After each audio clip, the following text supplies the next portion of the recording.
Hmm.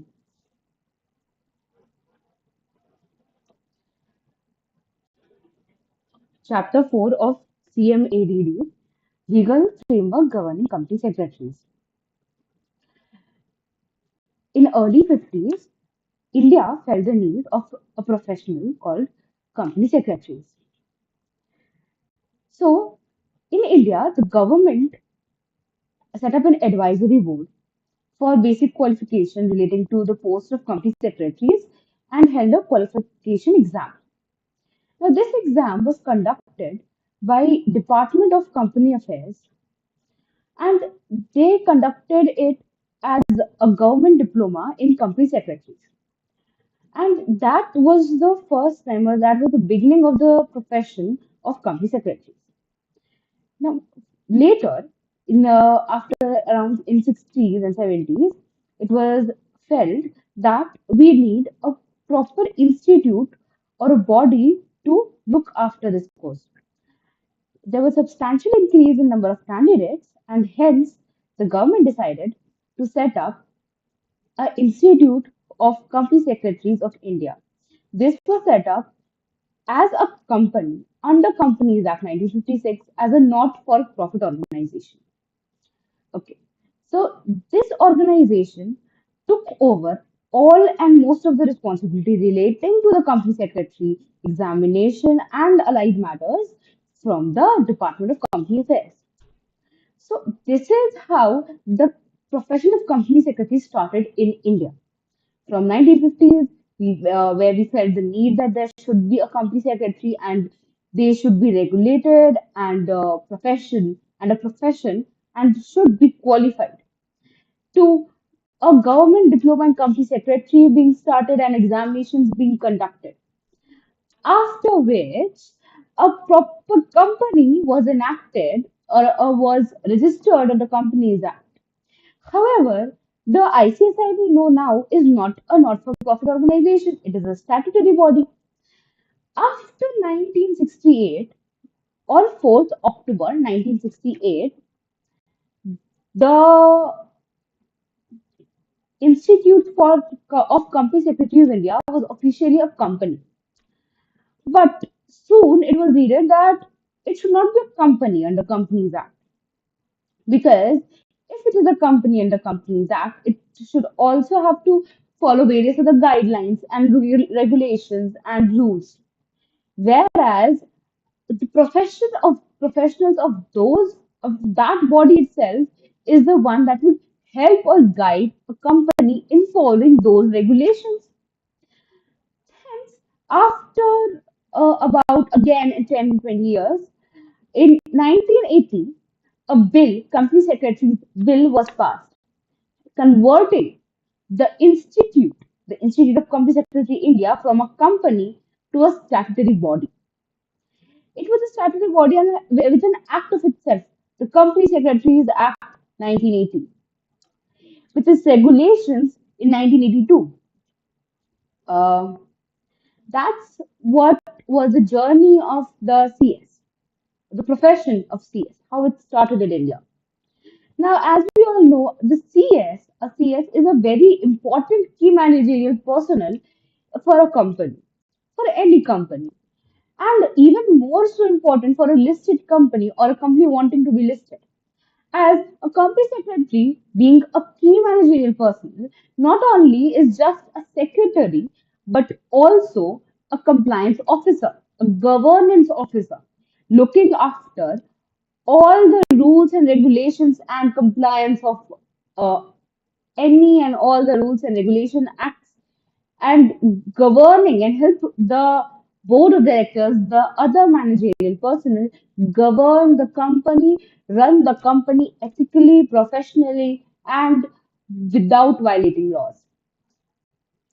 Now, this was about India. Now, when you're talking about globally, how did the company secretary as a profession gain recognition? When you're talking about global aspect, in 1887, it was said by Lord Justice Escher in a court in front of everyone that a company secretary do not have any authority. A company secretary is a secretary, especially, is a mere servant, and his position is to do what he is told. At that time, a company secretary was just a mere servant, which did not give him any authority to go against the company or to tell the company or tell the directors or board or the managers or the owners that what you're doing is ethically or legally wrong. However, it took 90 long years when it was acknowledged that a company secretary is not a mere servant or a mere employee and he is not to do just what he's told. A company secretary is a much more important person now because he's an officer of the company with much duties and responsibilities and is not only in model companies, it not only has a role, but also it helps in day-to-day businesses and is not a mere clerk anymore. He regulates, he represents, and on the behalf of company, he signs the contracts and help to run the day-to-day business. Now he has the authority, so much he has the responsibility that he has to have the authority and he has the authority to do such things on behalf of the company that would be efficient. So here, after 90 years, in 1971, it was acknowledged by Sir Lord Denning that a company secretary is no more a mere person or a not so important person. He is a very responsible and an officer at that. That's how slowly company secretary got its recognition and acknowledgement. But further, when you're talking about functions and responsibilities or duties of company secretary, we all know that a company secretary is considered or is referred mostly nowadays as compliance officer, governance professional, different areas such as corporate social responsibility, business responsibility and sustainability reporting, economic social governance, all of these increasingly popular are becoming increasingly new and popular topics are under or are considered as a very important factor. And the company secretary has an infinite opportunity here as a preferred professional for these responsibilities, for these reporting responsibilities. They're the governance professionals governing whether the laws and regulations have been complied with or not. A company secretary, you can say, is an in house legal expert and a compliance officer because a company secretary has extensive expertise in corporate law, security law, market law, corporate governance. You say other laws, for example, FEMA, and so much more. Okay. So, a company secretary can be considered an in house legal expert and it is chief advisor of board of services for our to so that the board of directors perform their duties without any interruption and in the most ethically and capable manner in the best practice of corporate governance bearing responsibility and regulatory compliance. Okay, now now let's be back to the rules and responsibilities of company secretary. Obviously, these roles and responsibilities are defined under regulations. It is defined under Companies Act. It is also defined under SEBI. It is defined under SEBI's regulations. Now let's first talk about Companies Act. Under Section 205 of Companies Act 2013, read with Rule 10 of Companies Appointment of Remuneration and Managerial Personnel, Rules 2014, the company secretary must perform the following functions and duties. Now, these functions and duties are kind of important and are but obvious for now because A company secretary's major role is complying with regulations, complying with the other acts and rules made there under. It is to check whether the compliance is being done properly or not, to represent, to facilitate, to help the board. So, if we keep this in mind and then move forward, it would be very easy. For example, let's see the first point. To report to the board about compliance with provisions of this act, the Companies Act, and rules made thereunder, and other applicable laws to the company. So, who is a company secretary? It is a compliance officer, and it would report to the board, to whom? To the board about the compliance with provisions of the Companies Act. Easy. To ensure that the company complies with the applicable secretarial standards. There are two secretarial standards. We have learned about this in ESG. One is Secretarial Standard 2 and another is Secretarial Standard 1. I said in reverse order. These two secretarial standards are compulsorily applicable on companies other than a few, almost all of the companies. There is Secretarial Standard 3 and 4 as well, but those Secretarial Standards is recommendatory. It is not mandatory, it is recommended, right? So the first one being reporting on the compliance of the act. Second one being compliance of applicable secretarial standards. The third one being to provide to the directors of the company, collectively and individually, such guidance as they may require. Such guidance as they may require to their with regard to their duties, responsibilities, and power to facilitate.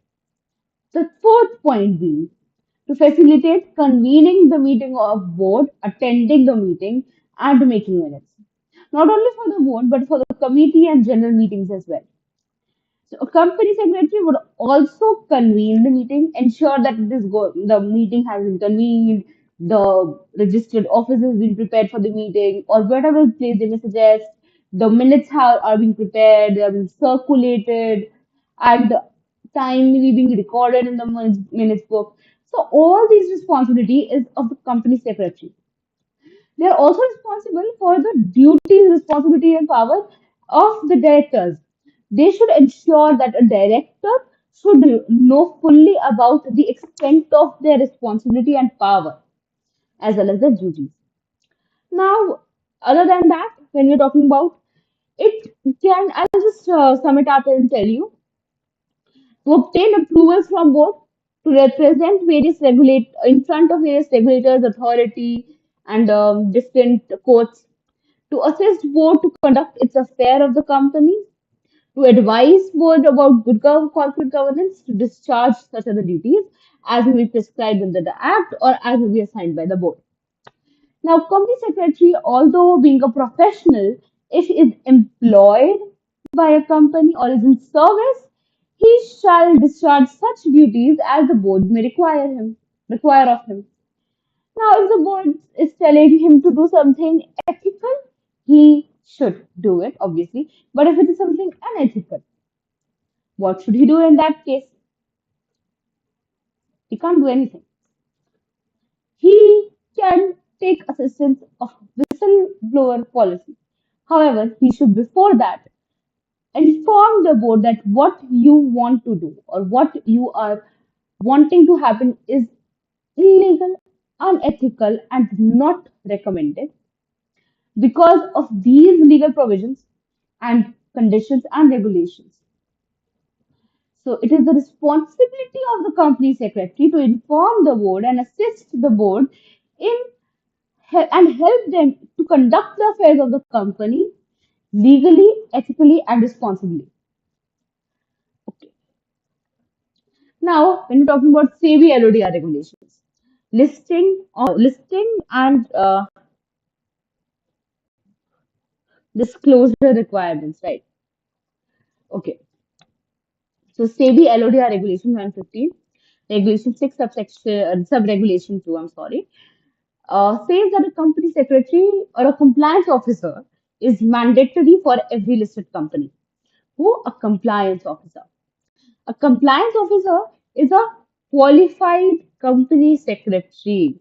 Every listed company shall have it. Okay. Now, okay, so every company has a hired or employed a company secretary, a qualified one at that. Now, what should he do?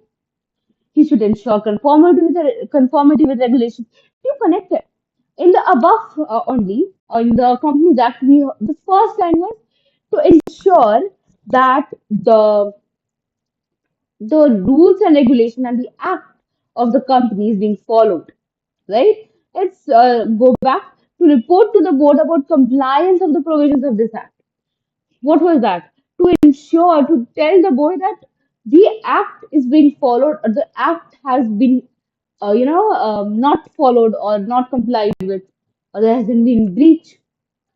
So that kind of thing. So here also, but here a heavier responsibility is there, ensuring conformity with regulatory provisions of applicable listed entity. Okay, now here the compliance officer shall ensure that the company is compliant in letter and in spirit. Second one, coordination with and reporting to the board, to the stock exchanges, to depositories, to SEBI about with respect to compliance with rules. Now there are various rules and regulations that direct the company to inform the recognized stock exchanges, the depositories, and the general public about various updates about the company or various they demand for information. Now, it is the responsibility of the compliance officer to ensure compliance with these rules and regulations and that the board is reporting properly, ensuring that correct procedures have been followed that would result in the correctness and authenticity and comprehensiveness of the information and statement and reports filed with the listed entity. Monitoring email address for grievance redressal division. It is also the job of the company secretary to ensure that any investors' grievances are being answered and redressed. So these are a few points of SEBI provided by SEBI LODR. Apart from that, when you're talking about particularly SEBI and this company, we have different regulations as well that the company secretary shall monitor the compliance of. Okay, now company secretary as a part of senior management. A company secretary is a KMP. We all talked about it. As per section 2, subsection 51, the company secretary is a key managerial personnel, right? So, if he's a key managerial person, obviously he's a part of a senior management team, of the management team, the senior management. So, company secretary, when we're talking about him, there are you can classify them into two types: a company secretary in employment and a company secretary in practice. The company secretary in employment is the senior management. The company secretary in practice would be the auditor or a certifying professional or such other person, but he would not be a senior management because management is the company secretary in employment. A company secretary in practice is supposed to be, you know, independent and without any substantial conflict of interest. Okay, some legal terminologies. This is just easy, and this part you should just read and go through. It says who is a company secretary, what is the register, which would come ahead, what is a company secretary in practice, who is a company secretary, who is a KMP, the key managerial personal definition, and the company secretary comes in that, obviously. Now, apart from that, when we had two classification: company secretary in practice, company secretary in employment. Now, apart from that, there is again two: an associate company secretary and a fellow company secretary. Now, I don't want to be reading these all. The, these two paragraphs or these 2 points are totally your responsibility. I'll explain it to you. An associate member is just a new member. Consider it a new member. Now, you add a ACS. in front of your name, or you use CS with your name, right, to tell the public that yes, I'm a company secretary now. Now there are two types of company secretaries. One is associate, one is fellow company secretary. An associate company secretary is the company secretary who has cleared the examinations and completed the practical training and all the such other requirements by the company secretary. Basically, who has completed the executive, completed the professional course examination, completed the practical training, or has been exempted from it, completed the course of EDEP, all that. And those members are the associate members. Now, when we're talking about fellow members, who are fellow members? Fellow members of our the fellow company secretary are associate who were associate before. Now, after associate, after being a company secretary, at least 5 years they have practiced, or continued their profession in 5 years and gained experience, and they have paid a fees. Okay, first ensuring that he has experience and that on payment of such fees may be determined that that particular person is a no more an associate and would be converted to a fellow member. In the register of members that they are supposed to keep, the register of member being just a register with name and other details of a company secretary or of any member of the institute, in that register, the name would change from associate company secretary to fellow company secretary. Just this much. This is the fellow members. Apart from that, there is regulations and rules. Okay. Now these I guess you can read it. Now certificate of practice, who has certificate of practice? Now deemed to be in practice. Okay. Now deemed to be of in practice. One is you obtain the certificate of practice. The other is you act like you are a practitioner. You act like you are in a practice. You convey to the other that I'm in practice, or you practice as a company secretary. Now, deemed company secretary, who is a deemed company secretary to be in practice, he, like, in consideration of remuneration received or to be received, is a member of institute. First, he should be a member, or individually and or in partnership, he with other members is doing any of the following. Okay. What of the following? If he's engaging himself in the practice of a profession of company secretary in relation to any company. So, for example, he is just, reporting, he is signing a secretarial order report. He is a professional. He is a company secretary in practice. If he's not, he's deemed to be in practice. Offers to perform services in relation to promotion, forming, incorporation, amalgamation, reconstruction, and reorganization, or winding up of the company. If he offers that he can perform a service related to promotion, incorporation, amalgamation, or such services of the company, he is deemed to be a company secretary in practice. If he offers to perform such services as may be performed by an unauthorized representative of a company in respect of filing, registering, presenting, attesting, and verifying any documents. Now, what is it? Perform services as is performed by an unauthorized representative of a company in respect of filing, registering, and presenting, attesting, and verifying any document, or a service that to be performed by a share transfer agent, an issue house, a share and stock broker, a secretarial auditor or consultant. As a service maybe that may be performed by a secretarial auditor or a consultant, or act as an advisor to the management, or issue certificates on behalf or for the purpose of the company. Now, apart from these functions, if he holds himself out as a company secretary in practice, he will be deemed so. In a public scenario, in a public place, he says, I'm a company secretary in practice. He is deemed to be in practice. If he renders professional services, then he is deemed to be company secretary in practice. Or if he renders such other services, in the opinion of counsel, that is to be rendered or that may be rendered by a company secretary in practice to be deemed to be in practice. Now, what is all this big deal about deemed to be in practice? What does it matter? Right. But no, it does matter, because when you're talking about company secretary in practice and a company secretary in employment, there's a huge difference of, the responsibility. Not that much huge, but yes, huge. Apart from that, when we're talking about misconduct, the level of misconduct are different. The types of misconduct are different. Now, you read it ahead.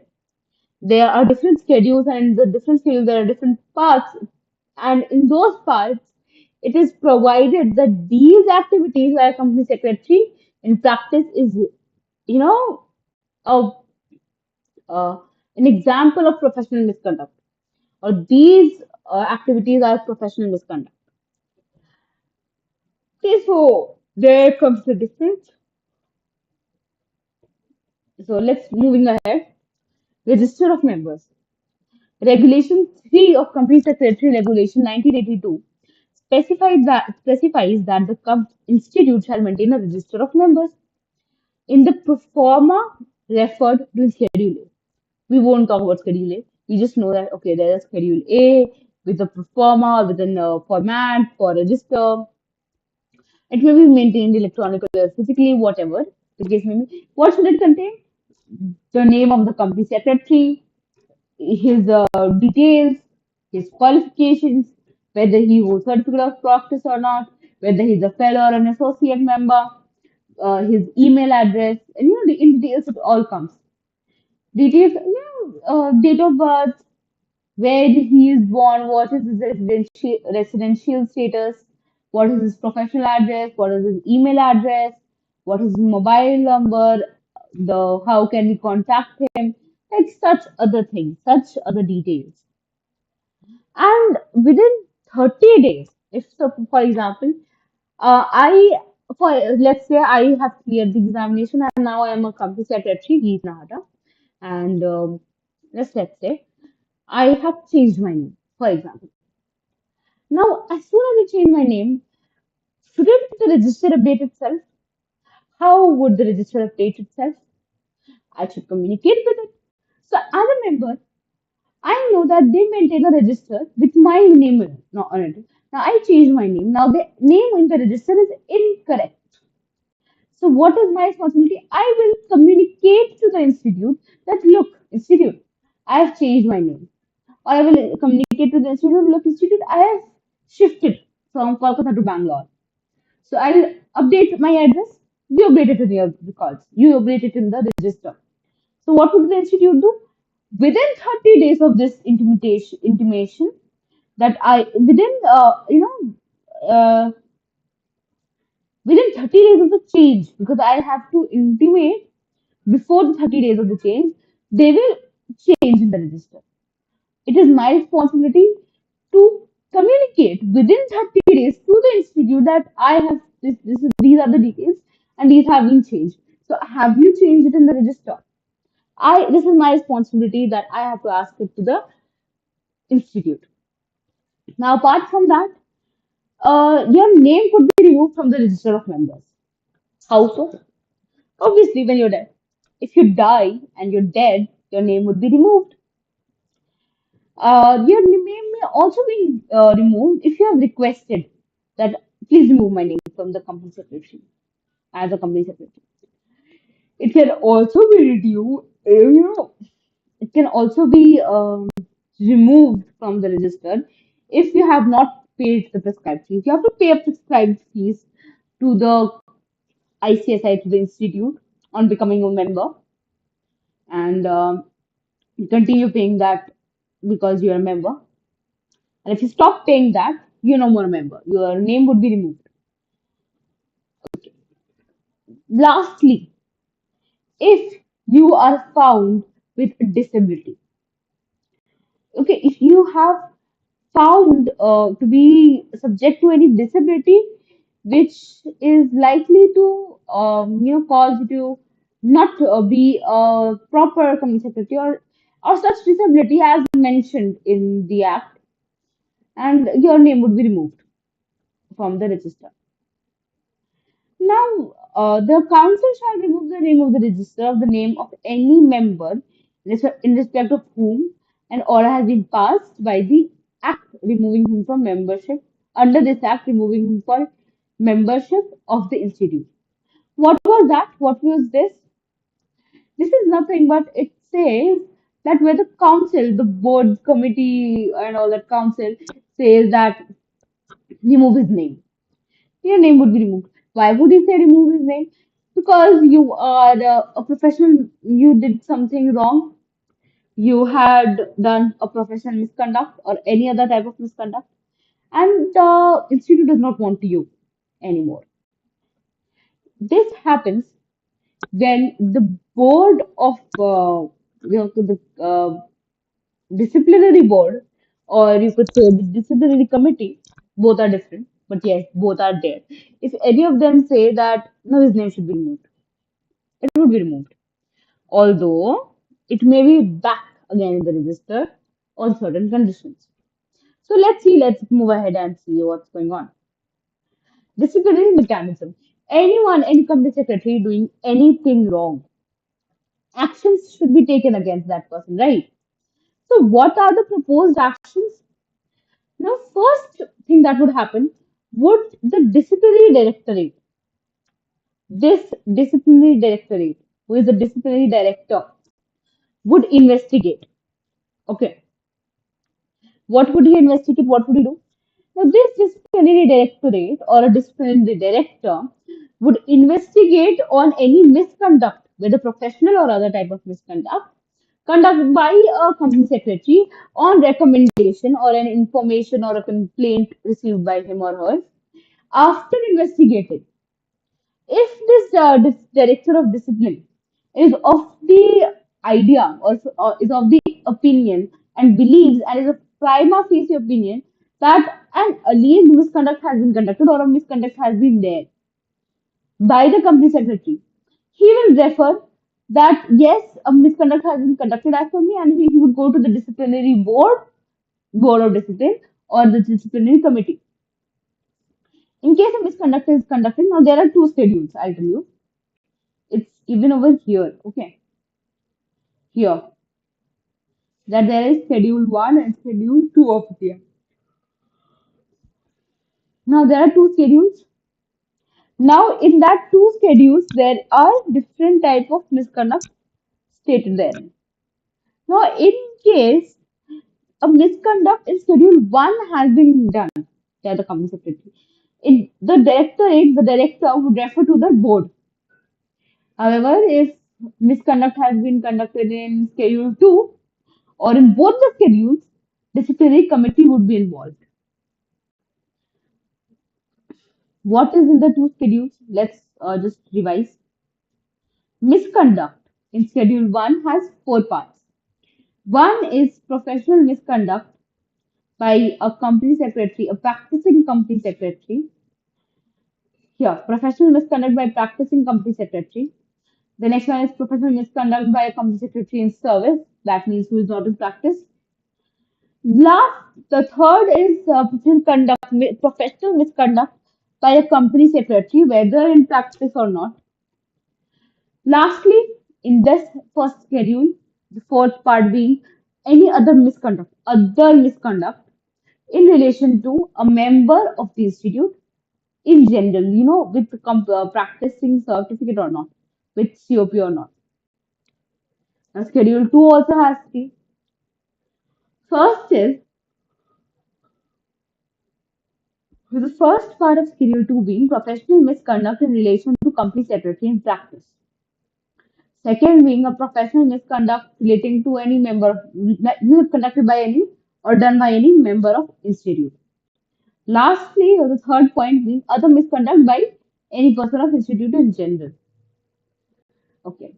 So here we know the first point that yes, the director would go gather information on getting an information, conduct an investigation, get prima facie opinion of about the misconduct. If he thinks that yes, the information was correct, there has been a misconduct, he will refer to whom? The board of discipline or the disciplinary committee.